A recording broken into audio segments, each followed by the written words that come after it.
This is the Metro Weekly Podcast. Today we have an audio transcript of an interview with Raquel Willis.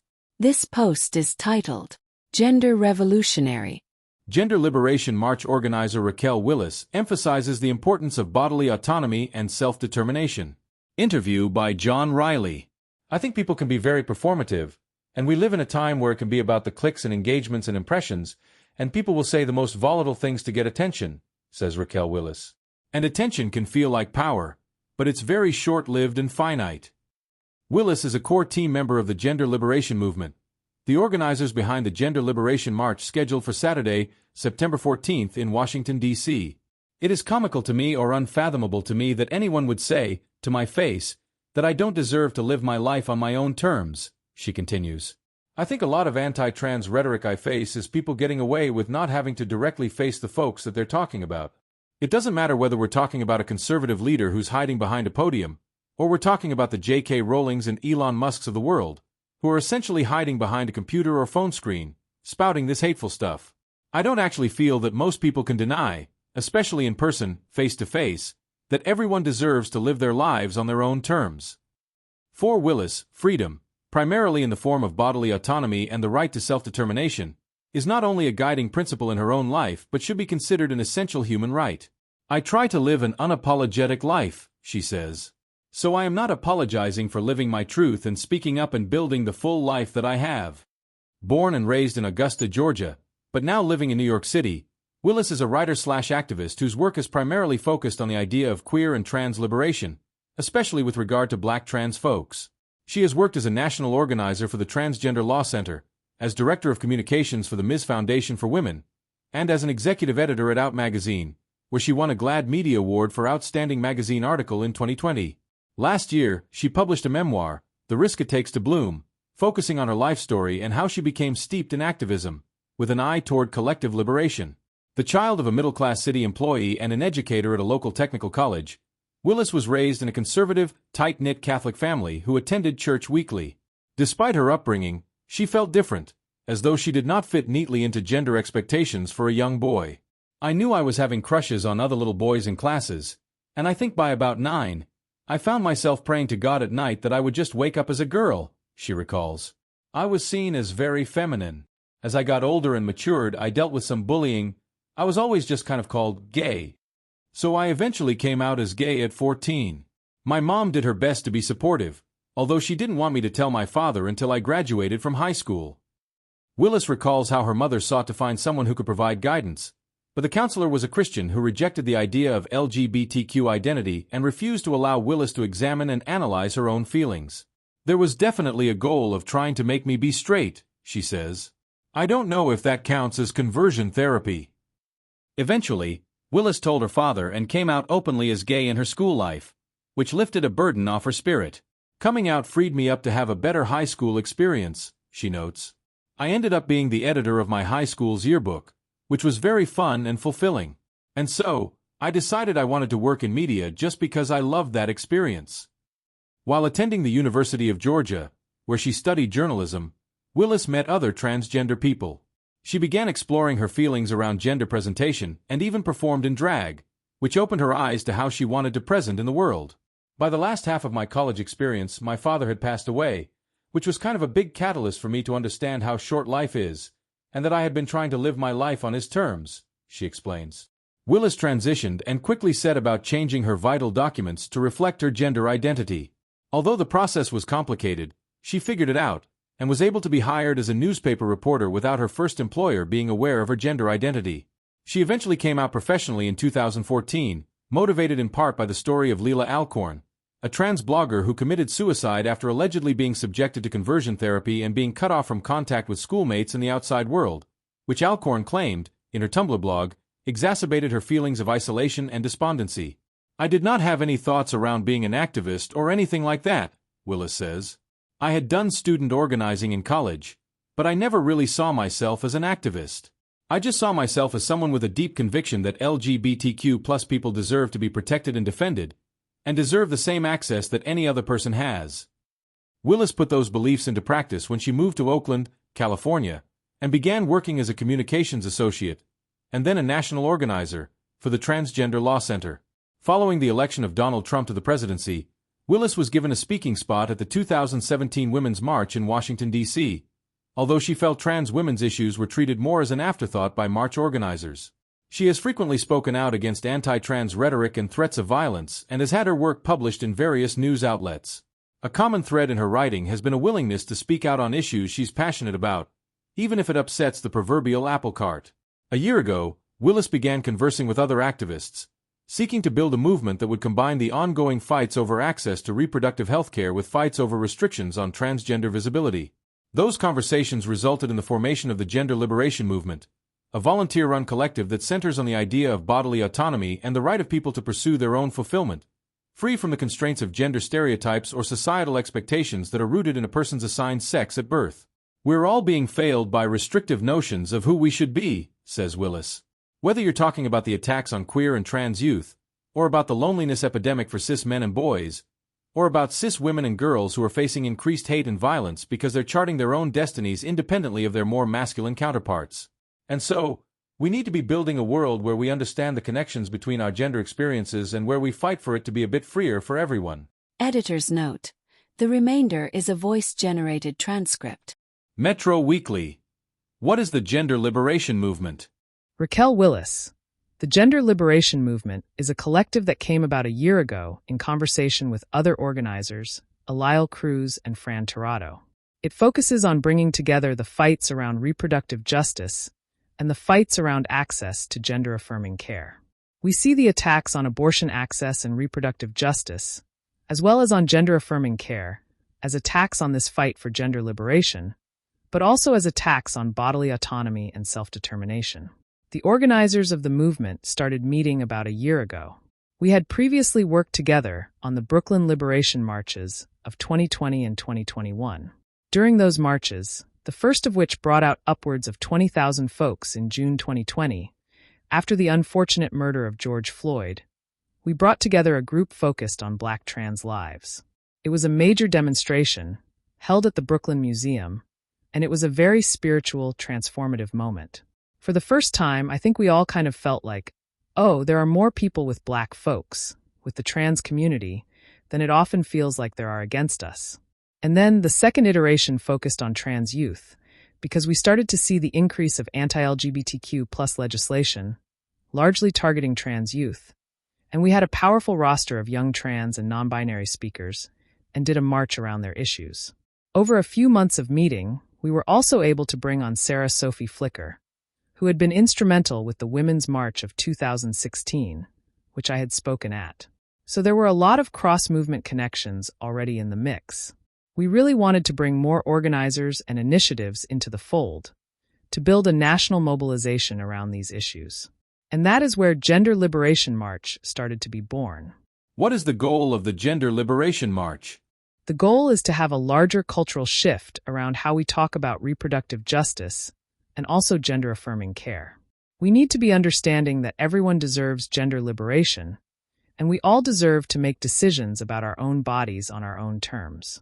We are also working with some of our organizational partners to develop a policy framework that taps into the changes we need to see in some of these other arenas, in policy, within the legal world, and on and on. We have a number of organizational partners so far, including We Testify, Harriet's Wildest Dreams, Red Canary Song, the National Women's Law Center, the Trans Latinx Coalition, Lambda Legal, Jewish Voice for Peace, Advocates for Trans Equality, Gen Z for Change, Black Feminist Future, Middle Church, and the Women's March, just to name a few. The issues mentioned primarily can be considered national issues, but the bulk of them are often regulated at the state level. So what can be done at the state level following the march? Willis, I think we need to be having conversations with our organizational partners about what that looks like. Our hope is to push a larger paradigmatic shift in how we discuss these issues, because we know that attacks on reproductive justice, on abortion access, are not isolated from attacks on gender-affirming care. Unfortunately, we don't often discuss those links or fight for those issues in the same discussions or in the same organizing work. So it is important for us to make those connections, and that's what we're doing. I am not a policy wonk or expert, so I can't speak to specifics, but we have partners in our collective who are working to build out that policy framework. Politically, we've started to see a shift between how the two major political parties approach social issues, with the once laissez-faire party advocating for a more authoritarian approach to personal behavior and life choices, and what was once considered the big government party adopting more libertarian rhetoric. Have you noticed that shift? Or do you have a reaction to how those political entities are messaging around those issues? I think it is interesting that conservatives have oriented themselves around this idea of putting all these guardrails in place so people can't make decisions about their own bodies.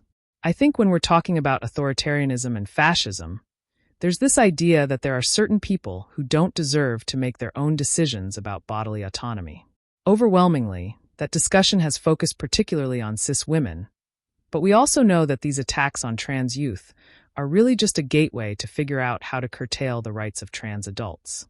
My point is that we can't allow these fights, particularly in the way they are framed by conservatives, to continue. We have to be pushing back against that and saying, no, it's not okay. Just because you may not understand why trans people exist, or why someone may need an abortion, doesn't mean you have the right to tell people what they can and cannot do with their bodies. On the other side of the political aisle, I think that when looking at the rhetoric, especially of the VP hopeful Governor Tim Walz, there has been a shift to this idea of mind your own damn business. I think Democrats are trying to make the larger point that people should be able to make decisions about their own bodies without being restricted or judged in these kinds of horrendous ways that Republicans appear to endorse. But I want to be clear, Gender Liberation Movement and Gender Liberation March is about endorsing values, not political parties. We are endorsing the larger values of bodily autonomy, self-determination, collectivism, and the pursuit of fulfillment for everyone. We also know that, regardless of what happens come November, we will be continuing to have these fights around bodily autonomy. So we're trying to get folks to stretch that muscle around understanding those connections sooner, rather than later, because we know that Project 2025, authored by the Heritage Foundation and partially presented to the world, thanks to the other VP hopeful J.D. Vance, is coming. The people behind that plan are going to try and implement it, regardless of who is in the Oval Office. Since you brought up his name, I wanted to ask you about some of these ideas that J.D. Vance appears to have endorsed, both in his foreword to Heritage Foundation President Kevin Roberts' book and in his blurb praising alt-right activist Jack Posobiec's book. Both books promote the idea that it's not enough to just win politically, but that conservatives, after being victorious, need to actively push for the erasure of wokeness from the public sphere and the elimination, or intimidation into silence, of anyone who does not line up 100% with their agenda. For people in the trans community, who are already under attack, does that rhetoric disturb you? And how far away do you think we are from a point where the government is actively carrying out ideological purges if Project 2025 is implemented? That's a big question. I can't speak to how far away we are from those kinds of things happening, but I think the mentality around Project 2025 and the larger idea that some people deserve to exist with dignity and integrity while others don't is rooted in hate and fear and violence.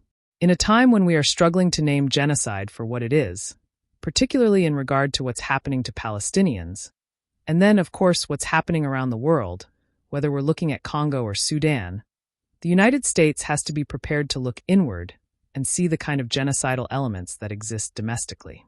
And so, when I think about Project 2025 and these ideas of trying to erase trans people from public life, which some conservative figures have already said is the goal, I see the worst instincts of humanity. Similarly, when we're talking about this fight to erase trans people from existence, it's connected to gender-based violence, both domestic and sexual in nature, which we are not talking about right now, in the robust ways we were just a few years ago. So I think all of this is connected because, again, the values of the gender liberation movement are rooted in bodily autonomy and self-determination, first and foremost. And so, we are trying to make the connections so people understand that all of our rights are at stake, and everyone's liberation is at stake at the same time. How do you communicate that message to a larger audience who may not be familiar with LGBTQ issues? I think it's about making the connections between the issues that people already care about. We know, overwhelmingly, the American public agrees that folks who need abortions should be able to make decisions about their own bodies. So our starting point is making that connection around that discussion of bodily autonomy with the other discussions around gender-affirming care. I think that we have a lot of education that needs to happen around LGBTQ plus identity and the validity of it and the existence of it. We still have a culture that sees being gay or being trans as something that kind of happens later in life, or as the result of being exposed to something. We haven't done enough work to educate parents and adults on how to best support youth who are gay and who are trans and any kind of queer. So conservatives have taken advantage of that ignorance gap for their own means. How do you combat ignorance? How do you fight against unawareness of a population's existence or someone's outright refusal to acknowledge, even intellectually, let alone by observation, that people move about the world in a certain way? I think education and storytelling can be key to helping shift folks' thoughts on more marginal experiences, but I also think that we have to be strengthening a value around empathy. Because at the end of the day, it isn't just that you need to know the ins and outs of the queer and trans experience. It's also just that you need to recognize the basic idea that each human being deserves dignity and respect. When you're engaging in storytelling, how do you connect to people on a human level? How are you reaching out or connecting similarities between your story and the experiences of people outside the LGBTQ community? What's been clear to me is that we are all saddled with expectations, whether they're from our parents and guardians or from society, that we don't live up to. And so queer and trans people are not unique in that regard. I think we need to be empowering folks to shatter expectations that don't fit them, which are often rooted in gender. When I think about boys and men who are told they can't express certain emotions without betraying their gender, I think about how they need to be liberated. When I think about women and girls who are told they can't be the drivers of their own destinies, I think about how they need to be liberated. And when I think about queer and trans and non-binary folks, we're also dealing with all of those expectations. I don't even actually think that my experience as a trans person should be seen as so dissimilar from a cis person's experience, because cis people face gender restrictions all the time. We just don't name them as that. We can, again, talk about who is deserving of expressing certain emotions or who are not, who is seen as having power or not, or being the head of a household or not. Even when talking about gender-affirming care, we can acknowledge that trans and non-binary people are not the only ones who may need hormone replacement therapy or surgeries that might be considered gender-affirming in a different context. I think we have to be looking at commonalities rather than dissimilarities. When you talk about the behavioral and even ideological expectations that are placed on people by institutions or society, I'm reminded of the internal debates of the Catholic Church, which is an institution with which we are both familiar. And I think about how, currently, the Catholic Church's stance is that women cannot join the priesthood, and that priests cannot marry and must remain celibate. But I've also known since childhood that many rank-and-file Catholics, though they'd never speak out publicly, only in private, actually disagree with the Church's stance on who is worthy of becoming a priest. Similarly, do you believe that there are many ordinary people, living their lives as private citizens, who secretly agree with the idea that they are constrained by gender norms or stereotypes but don't wish to speak out for fear or backlash? I actually believe that most people have some kind of gripe with gender norms. I think that we're just not primed to see them or think about them. It could be as simple as the cis straight woman who hates the expectation of having to do this chore in comparison to her cis straight male partner. Or it could be the person who is infertile and therefore can't deliver, on some of these essentialist ideas of womanhood and manhood that are rooted in having children. It could be the cis gay man who maybe is more feminine, but feels rejected by the masculine corners of the gay community. I think these are some elemental things that we just don't discuss enough when we talk about gender expectations. I actually think that trans and non-binary people are windows of possibility, because on some level, we reject large swaths of this gender doctrine of who people are supposed to be. It's an opportunity to dream of another way, not an opportunity for us to be fearful that we will lose our place or standing in society, which I think is often at the heart of the anxieties that cis straight people have around gender. You previously mentioned the idea of empathy for others as part of gender liberation. How do you define empathy, and how do you model empathy in a way that others can emulate? To me, empathy is about not necessarily having to have the exact same experience as another person to see that they are deserving of a full life. I think empathy is about seeing connections between your experience, even if it's dissimilar, and the other person's. I don't need to be an immigrant to know that it could be difficult navigating in a country that can have very limited ideas around what it means to be a true participant within society. I don't need to be disabled to know that there are so many barriers against seeing them as full participants in society and deserving of a full life. I don't even need to be someone who can get pregnant to understand that a person who can become pregnant deserves to make decisions about their own body. To me, that's empathy in action. Empathy is being able to imagine what it might be like for the other person, because I'm actually actively listening to what they are saying about their experience. Those are things I expect as a Black trans woman who knows that the vast majority of folks don't know what my personal experience is like.